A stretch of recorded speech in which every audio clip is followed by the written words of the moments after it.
Spring planting is well underway in our Zone 5 garden, even though it's only mid-March, and our last frost date is almost 6 weeks away. We started spring planting in February and will finish in May.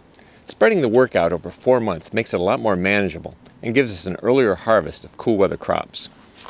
Last weekend I started tomatoes, peppers, and eggplants in our grow room, but most of the crops I've started were sown directly in the garden in our hoop house, low tunnels, and cold frames. Today I'll start potatoes, peas, carrots, turnips, and lettuce outside under cover, and then I'll head indoors to plant basil in the grow room.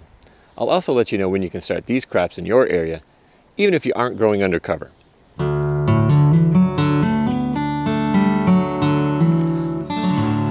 I'll start by planting purple Viking potatoes in this bed under 6 mil greenhouse plastic. Instead of buying seed potatoes, which can be expensive, I'll plant potatoes that I saved from last year's harvest and store it in a paper bag in the refrigerator over winter. I mulched the bed with leaves, grass clippings, and comfrey last fall. The mulch increases earthworm activity, which helps create loose, well-aerated soil, which is perfect for potatoes. I removed the potatoes from the refrigerator 6 weeks ago and placed them on a south-facing windowsill to encourage them to begin sprouting. And to warm the soil before planting, I covered the bed with a low tunnel a few weeks ago. We plant potatoes under single cover about 6 weeks before our last frost. If you don't grow under cover, you can plant them as early as 3 weeks before your last frost, as long as the soil can be worked and the extended forecast doesn't call for snow or unseasonably cold weather. To plant the potatoes, I created furrows in the mulch and soil a few inches deep, added some vermicompost, and planted the potatoes about 8 inches apart, with most of the sprouts facing up.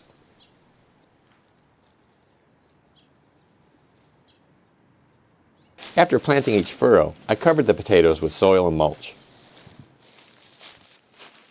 I then added more shredded leaves to ensure the potatoes were covered with about 4 inches of soil and mulch. The single layer of greenhouse plastic should be enough to protect the potatoes, but after the plants emerge, I'll also add Agribon row cover to protect the plants if I expect the temp in the low tunnel to dip below freezing. I'll also hill up the plants with more leaves as they grow. Purple Vikings mature in 80 to 100 days, so we hope to start harvesting them in mid-June. Now the potatoes are planted, I'll plant sugar snap peas along the north side of the same bed. We're planting under cover about 6 weeks before our last frost, but if you aren't using cover, you can plant 3 to 4 weeks before your last frost, as long as the ground is workable and you don't expect much snow. I planted sugar snap peas about 1 inch deep and 8 per foot along the north side of the bed. I'll remove the low tunnel in April, and when the plants are tall enough to need it, I'll install a trellis for the plants to climb. We should start harvesting peas in early June. We absolutely love the flavor of homegrown potatoes, and the Purple Vikings I planted earlier were just the start. Next I'll plant red Norlands in this compost bin. The compost isn't finished yet, and it's not providing any heat, so it won't be a growing medium and it won't be a heat source. Instead, I'm simply going to use this same bin both to make compost and to plant potatoes. But first I'm going to convert the top of the bin basically into a raised bed. Given our limited growing space, I like to find opportunities to take advantage of multiple functions whenever possible. In this case, growing potatoes and processing compost in the same bin makes a lot of sense to me. I tried this approach last year and was very happy with the results. Earthworms and other soil organisms are already busy at work breaking down the organic matter in the bed. All I need to do to convert the top of the bin to a raised bed for the potatoes is to add a growing medium. I added old potting soil, sand, the contents of one of my worm bins, including the worms, more old potting soil, sand, vermicompost, and so on until I had several inches of growing medium.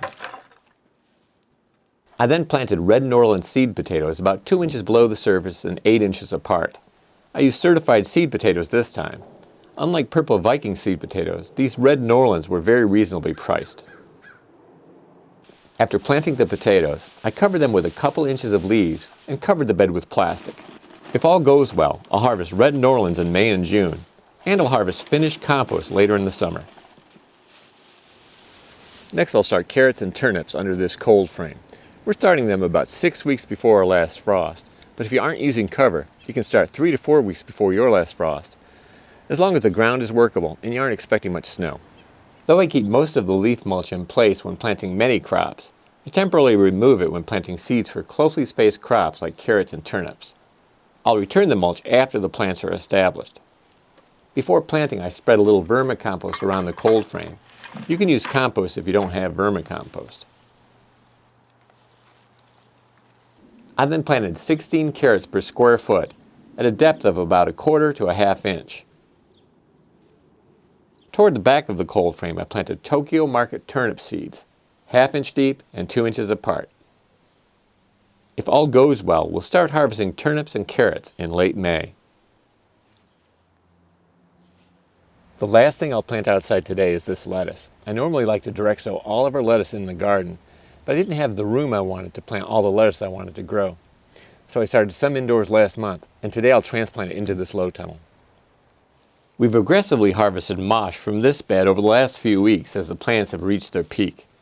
This has created openings for new plants, and I filled as many openings as I could with winter density and red winter lettuce. I found space for about half of the 50 plants I had, and will plant more as additional space opens up in the bed.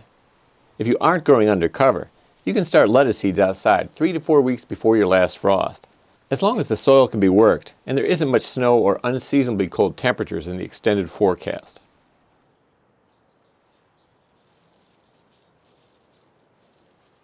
After planting, I thoroughly watered all of the covered areas of the garden.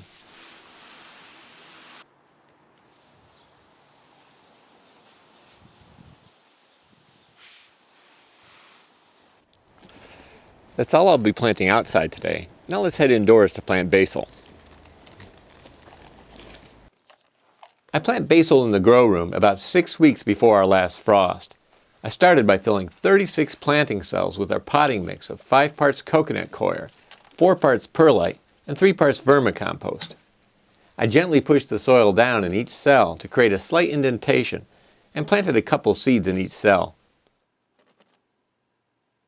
I then covered the cells with a thin layer of soil, gently pressed it down, and thoroughly watered.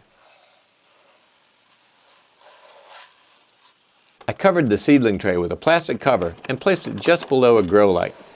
I'll keep the lights on 14 hours a day and will remove the plastic lid after seeds have germinated.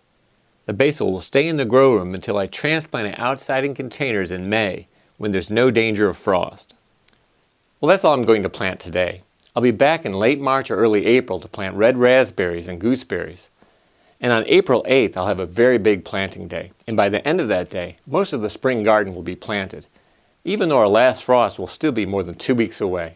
If you'd like to learn more about when to start seeds where you live, please see the link to my spring planting tool in the description below.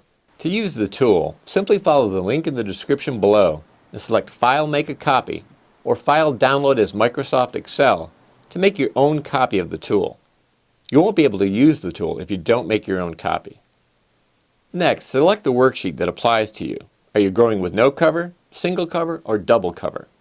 Then enter your average last frost date here. This date can easily be found online. After entering this date, you'll see the planting dates for a wide variety of crops. If you found this video helpful, please give it a thumbs up, and if you haven't already, please subscribe for more videos on how to grow a lot of food on a little land without spending much or working harder than you have to.